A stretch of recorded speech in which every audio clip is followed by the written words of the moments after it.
ಬಾಯ್ ನ್ಯೂಸ್ಗೆ ಸ್ವಾಗತ.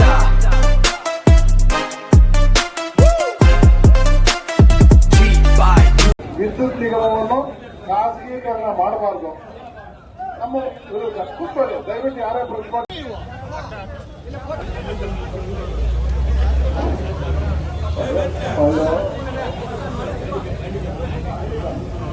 ಈಗ ಕರ್ನಾಟಕ ರಾಜ್ಯ ರೈತ ಸಂಘ ಹೋರಾಟಕ್ಕೆ, ಕರ್ನಾಟಕ ರಾಜ್ಯ ರೈತ ಸಂಘ ಹೋರಾಟಕ್ಕೆ, ಕರ್ನಾಟಕ ರಾಜ್ಯ ರೈತ ಸಂಘ ಹೋರಾಟಕ್ಕೆ, ರೈತರ ಹೋರಾಟಕ್ಕೆ ಬೇಡ ಬೇಡ ಬೇಡ ಬೇಡ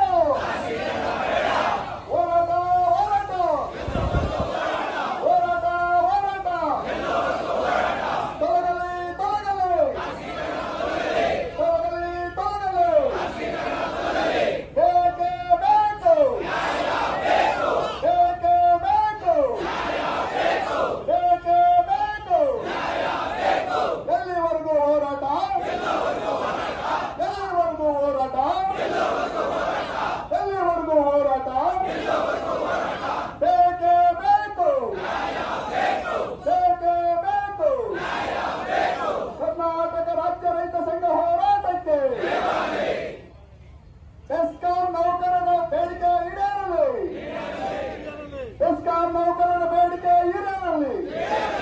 ಈಗ ನಮ್ಮ ಶಿವಶಂಕರ್ ಅವರು ಈ ಒಂದು ಬೆಸ್ಕಾಂ ನೌಕರರ ಒಕ್ಕೂಟಕ್ಕೆ, ಬೆಸ್ಕಾಂ ನೌಕರರ ಒಕ್ಕೂಟಕ್ಕೆ ಏನೇ ಬರಲಿ, ಏನೇ ಬರಲಿ, ಏನೇ ಬರಲಿ ಬೇಡ ಬೇಡ ಬೇಡ ಬೇಡ ಬೇಡ ಬೇಡ ತೊಲಗಲೆ ತೊಲಗಲೆ ಟಾಟಾ ಪವರ್ ಕಂಪನಿ ತೊಲಗಲೆ ತೊಲಗಲೆ ತೊಲಗಲೆ ತೊಲಗಲೆ ತೊಲಗಲೆ ಬೇಡ ಬೇಡ ಬೇಡ ಬೇಡ ಬೆಸ್ಕಾಂನ ನೌಕರರ ಒಕ್ಕೂಟಕ್ಕೆ, ಬೆಸ್ಕಾಂ ನೌಕರರ ಒಕ್ಕೂಟಕ್ಕೆ ಇವತ್ತು ಈ ಒಂದು ನಮ್ಮ ಸಹೋದರ ಮಿತ್ರರಾದ ಕರ್ನಾಟಕ ರಾಜ್ಯ ರೈತ ಸಂಘ ಮತ್ತು ಹಸಿರು ಸೇನಾ ವತಿಯ ಸಹಕಾರದೊಂದಿಗೆ ಇವತ್ತು ನಮ್ಮ ಬೆಸ್ಕಾಂನ ಒಕ್ಕೂಟದ ಎಲ್ಲ ನೌಕರರು ಇವತ್ತು ಇಲ್ಲಿ ಸೇರಿದ್ದೇವೆ.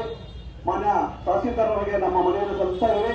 ನಮ್ಮ ಉದ್ದೇಶ ಇಷ್ಟೇ, ಇವಾಗ ನಮ್ಮ ಪೂರ್ವಜರಿಂದ ಕಟ್ಟಿ ಬೆಳೆಸಿಕೊಂಡು ಬಂದಿರುವಂತಹ ನಮ್ಮ ವಿದ್ಯುತ್ ಮಾರ್ಗಗಳಿದೆ. ನಮ್ಮ ವಿದ್ಯುತ್ ಮಾರ್ಗಗಳ ಜೊತೆಯಲ್ಲಿ ಟಾಟಾ ಪವರ್ ಕಂಪನಿಗಳಿಗೆ ಇವತ್ತು ನಾವು ವಿದ್ಯುತ್ ಲೈಸೆನ್ಸ್ ಅನ್ನು ಕೊಡೋದಕ್ಕೆ ಅವರು ಅರ್ಜಿಯನ್ನು ಸಲ್ಲಿಸಿದ್ದಾರೆ. ಮೊನ್ನೆ ಕೆಎಸ್ ಮುಂದೆ ನಾಳೆ 23/6/2026 ಕೊನೆಯ ದಿನ ಆಗಿದೆ ಅರ್ಜಿಯನ್ನು ಸಲ್ಲಿಸೋದಕ್ಕೆ.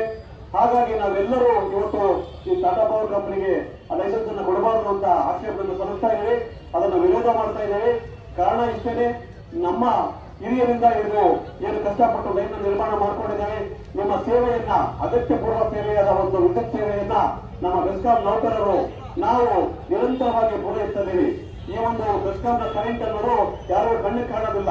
ಈ ಕಣ್ಣಿಗೆ ಕಾಣದಿರುವಂತ ಕರೆಂಟ್ ಅಲ್ಲಿ ಕೆಲಸ ಮಾಡಕ್ ಹೋಗಿ ನಮ್ಮ ಲಕ್ಷಾಂತರ ನೌಕರರು ಇವತ್ತು ಪ್ರಾಣವನ್ನು ತೆತ್ತಿದ್ದಾರೆ, ಅಂಗವಿಕಲರಾಗಿದ್ದಾರೆ.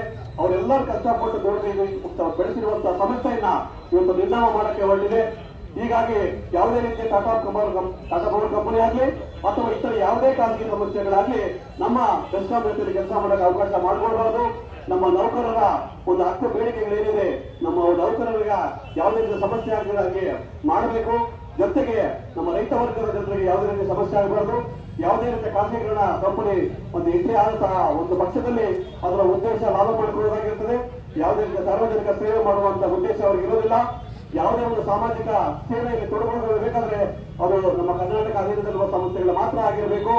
ಯಾವುದೇ ಕಾರಣಕ್ಕೂ ಖಾಸಗೀಕರಣಕ್ಕೆ ಅವಕಾಶ ಮಾಡಿಕೊಳ್ಳಬಾರದು. ಒಂದು ವೇಳೆ ಖಾಸಗೀಕರಣ ಆಗಿದ್ದಲ್ಲಿ ಬಡ ರೈತರಿಗೆ, ಬಡ ಕುಟುಂಬಗಳಿಗೆ, ಬಾಲಿಗೋಟಿಗಳಿಗೆ, ಕುಟೀರ ಜೊತೆಗಳಿಗೆ, ರೈತ ಸಂಪರ್ಕಗಳಿಗೆ, ರೈತರ ಒಂದು ಕೃಷಿ ಪಂಚಾಯತ್ಗಳಿಗೆ ಮುಂದಿನ ದಿನಗಳಲ್ಲಿ ತೀವ್ರವಾದ ದುಃಖಕರವಾದ ಸನ್ನಿವೇಶಗಳು ಎದುರಾಗುವ ಸಮಸ್ಯೆ ಇರ್ತದೆ. ಆ ಕಾರಣಕ್ಕೆ ಎಲ್ಲರ ಒಂದು ನಾವು ರೈತರ ಬೆಳೆದಿರುವಂತಹ ಬೆಳೆಗಳಿಗೆ ಇವತ್ತು ಯಾವುದೇ ರೀತಿಯ ಬೆಳೆ ಸಿಗ್ತಾ ಇಲ್ಲ. 10 ಲಕ್ಷ ಸಬ್ಸಿಡಿ ಇದೆ. ಪ್ರೈವೇಟ್ ಕಂಪನಿಯವರು ಬಂದಾಗ 35 ಲಕ್ಷ ನಾವು ಏನು ಐಪಿಸಿ ಕೊಡ್ತಾ ಇದ್ರೆ ಅದನ್ನೆಲ್ಲ ಕಟ್ ಮಾಡಿ ಮೀಟರ್ ಮಾಡುವಂತ ವ್ಯವಸ್ಥೆ ಬರುತ್ತದೆ. ಎಲ್ಲಾ ರೀತಿಯ ಒಂದು ಸಮಸ್ಯೆಗಳನ್ನ ನಮ್ಮ ರೈತಾಭಿವೃದ್ಧಿ ಸಾರ್ವಜನಿಕರಿಗೆ, ಬಡಬಗ್ಗರಿಗೆ ಆಗದೇ ಇರಬೇಕು ಅಂತಂದ್ರೆ ನಮ್ಮ ಬೆಸ್ಕಾಂ ಇಲಾಖೆ, ಎಸ್ಕಾಂ ಇಲಾಖೆ ಇದರ ಆಡಳಿತದಲ್ಲಿದೆ ಇರಬೇಕಾಗುತ್ತೆ. ನಿಮ್ಗೆ ಗೊತ್ತಿರಂಗೆ ಯಾವುದೇ ರೀತಿಯ ನಮ್ಮ ವಿದ್ಯುತ್ ಸಮಸ್ಯೆ ಬಂದಾಗ ನಿಮಿಷಗಳಲ್ಲಿ, ಗಂಟೆಗಳಲ್ಲಿ, 24 ಗಂಟೆಯಲ್ಲಿ ಟ್ರಾನ್ಸ್ಫಾರ್ಮರ್ ಸುಟ್ಟೋಗೋದನ್ನ ನಾವು ರಿಪ್ಲೇಸ್ ಮಾಡಿರುವಂತಹ ನಮ್ಮ ಹಿಸ್ಟ್ರಿ ನಮ್ಮ ಹತ್ರ ಇದೆ.